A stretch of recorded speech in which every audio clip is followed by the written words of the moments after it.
Assalamualaikum warahmatullahi wabarakatuh. Salam dan bahagia buat guru yang berada di seluruh Nusantara. Berjumpa lagi dengan saya pada modul 2.1.A.8 koneksi antara materi. Pembelajaran kita pada kali ini yaitu tentang pembelajaran berdiferensiasi. Sebelumnya perkenalkan saya CPG angkatan kelima kelas 05.22 P4TK IPA dari Kabupaten Kutai Timur, Kalimantan Timur, dengan fasilitator Bapak Samsir, saya sendiri Muhammad Hatta, dan pengajar praktik Ibu Nurjana. Mari kita mengingat kembali filosofi Ki Hajar Dewantara. Menurut Ki Hajar Dewantara, bahwa maksud pendidikan yaitu menuntun segala kodrat yang ada pada anak agar mereka dapat mencapai keselamatan dan kebahagiaan yang setinggi-tingginya, baik sebagai manusia maupun sebagai anggota masyarakat. Berdasarkan pendapat tersebut, dapat diartikan bahwa pendidikan itu adalah tuntunan dalam hidup dan tumbuhnya anak-anak. Mereka hidup dan tumbuh menurut kodratnya masing-masing, karena pada hakikatnya setiap anak itu memiliki keunikan masing-masing. Salah satu pemikiran Ki Hajar Dewantara mengenai pendidikan, yaitu pendidikan adalah upaya untuk memerdekakan manusia, baik secara lahir maupun secara batin. Sehingga dalam kegiatan pembelajaran pun, sebagai seorang pendidik, kita harus dapat mengimplementasikan pengajaran yang memerdekakan anak. Namun, apakah kita sudah bisa memerdekakan anak dalam proses belajar? Pada kenyataannya, tidak sedikit pendidik yang belum bisa memerdekakan anak dalam pembelajarannya. Misalnya, pendidikan masih menyamaratakan kemampuan anak dalam kelas, sehingga gaya pembelajaran dalam kelas masih disamaratakan. Padahal pada hakikatnya setiap anak-anak itu memiliki kemampuan yang berbeda dan menghendaki gaya pembelajaran yang berbeda. Sehingga sebagai seorang pendidik, kita harus memahami perbedaan karakter setiap anak dan menyesuaikan metode pembelajaran yang dapat mewakili perbedaan.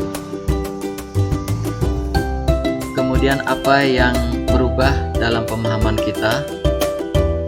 Sebelum saya menganggap bahwa saya mengajar sesuai dengan desain yang saya buat, pelajaran harus tuntas, siswa memiliki nilai minimal sesuai dengan KKM, menyeragamkan pembelajaran, menyamaratakan kemampuan anak di dalam kelas tanpa memperhatikan bagaimana gaya belajar, minat dan kebutuhan siswa.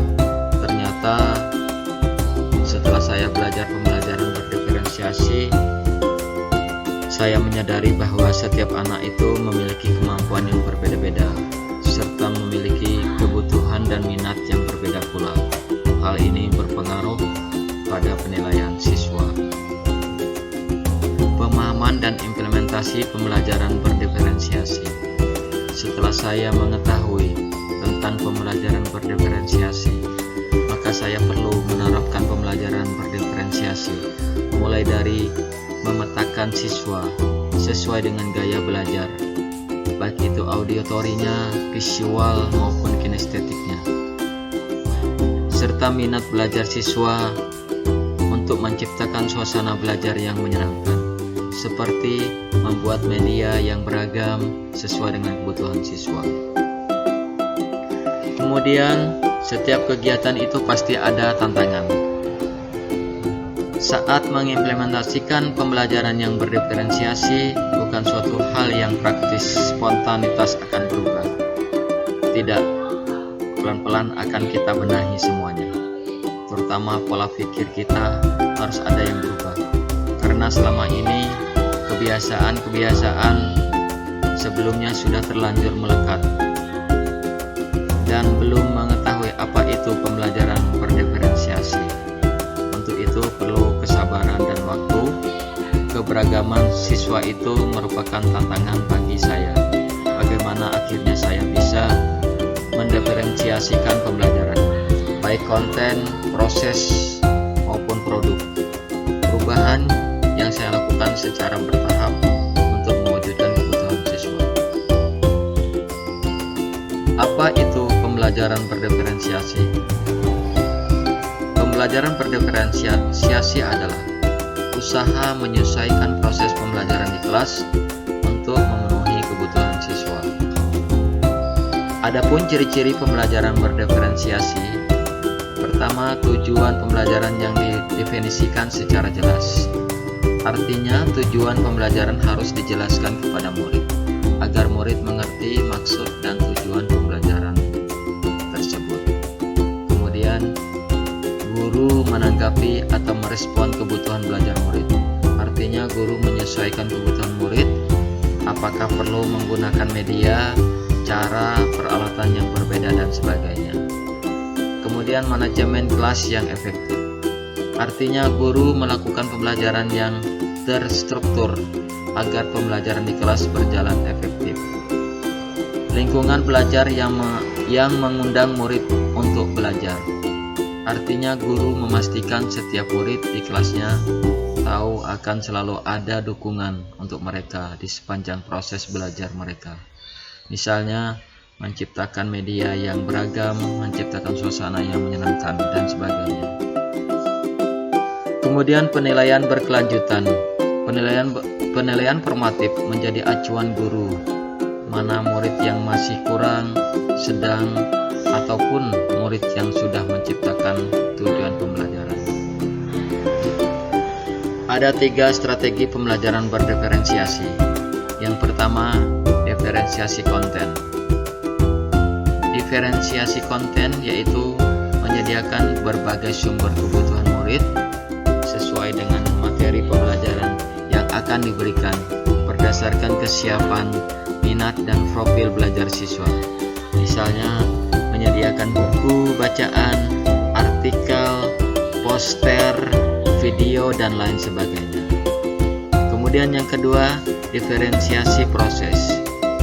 Diferensiasi proses setidaknya harus memuat apa yang akan siswa paham, materi apa yang akan dipelajari siswa, bantuan seperti apa yang akan guru berikan, siapa yang membutuhkan bantuan, dan berapa banyak bantuan yang akan guru berikan. Kemudian yang ketiga, diferensiasi produk. Produk mengarah pada tagihan atau unjuk kerja yang akan ditunjukkan siswa kepada guru sesuai keinginan dan kenyamanan siswa. Misalnya berwujud presentasi, rekaman, diagram, karangan, tulisan, dan hasil tes. Ada 3 aspek kebutuhan siswa. Yang pertama, kesiapan belajar. Tugas-tugas yang diberikan guru sesuai dengan keterampilan dan pemahaman yang mereka miliki sebelumnya. Kemudian yang kedua, minat murid. Tugas-tugas tersebut memicu keinginan atau hasrat dalam diri seorang murid. Dan yang ketiga, profil belajar murid. Tugas-tugas yang diberikan guru harus disesuaikan dengan profil belajar murid. Misalnya, memperhatikan gaya belajar murid sesuai dengan kebutuhan murid. Kemudian penilaian pembelajaran berdiferensiasi. Ada 3 penilaian. Yang pertama, assessment for learning. Yang kedua, assessment for of learning. Dan yang ketiga, assessment as learning. Assessment for learning, penilaian yang dilakukan selama proses pembelajaran berlangsung dan bisa dipakai untuk proses perbaikan belajar mengajar. Kemudian assessment of learning, penilaian dilakukan setelah proses pembelajaran selesai, berfungsi sebagai penilaian sumatif. Dan assessment as learning, yaitu penilaian sebagai proses pembelajaran dan melibatkan murid-murid secara aktif, berfungsi sebagai penilaian formatif dan sebagai tolak ukur penilaian guru terhadap muridnya.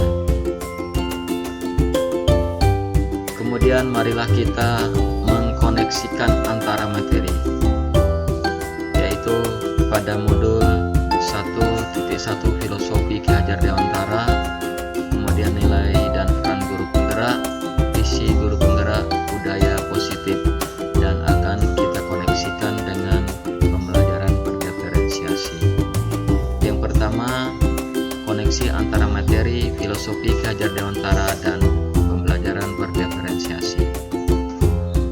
Filosofi Ki Hajar Dewantara, guru mampu menuntun kodrat anak untuk mencapai keselamatan dan kebahagiaan yang setinggi-tingginya sebagai masyarakat yang memiliki karakter yang kuat yang berdasarkan profil pelajar Pancasila. Guru diharapkan menciptakan pembelajaran yang berpihak pada murid. Kemudian kaitannya dengan pembelajaran diferensiasi. Untuk mencapai filosofi KHD tersebut, di dalam pembelajaran berdiferensiasi ini diharapkan guru bisa memenuhi kebutuhan belajar murid dengan memperhatikan kesiapan, minat, dan profil belajar siswa, sehingga terbentuklah profil pelajar Pancasila. Kemudian koneksi antara materi, peran, dan nilai guru penggerak dengan pembelajaran berdiferensiasi.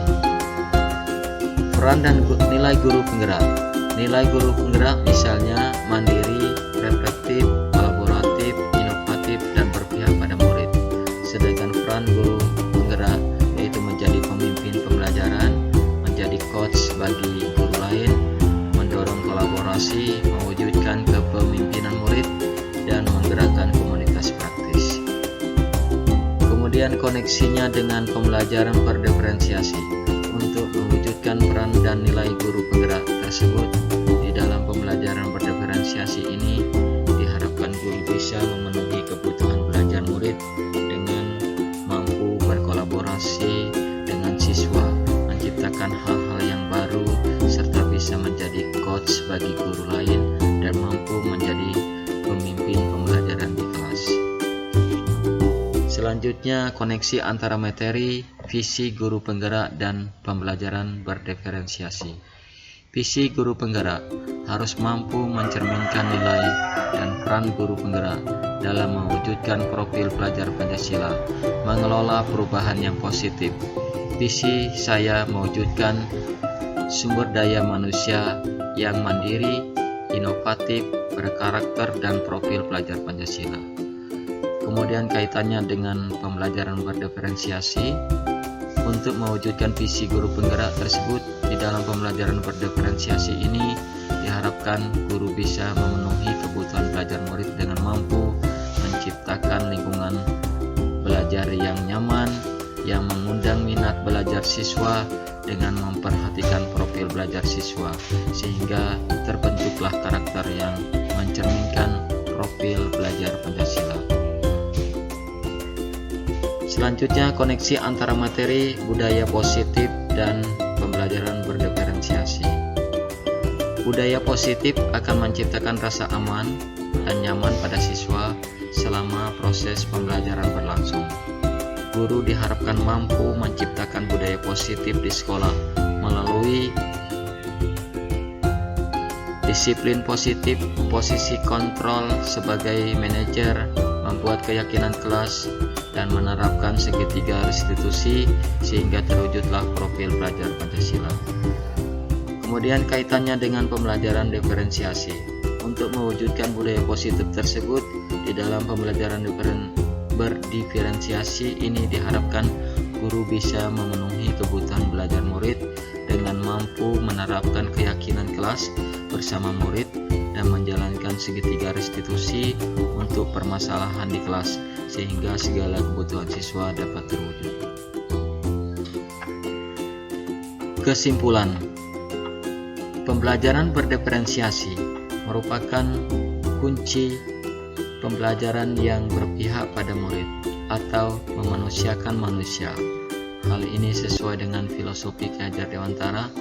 Jika benar-benar diterapkan maka terciptalah suasana yang menyenangkan sesuai dengan keinginan dan kenyamanan siswa dan mengundang kesiapan dan minat siswa, dan akhirnya akan terwujud profil pelajar Pancasila.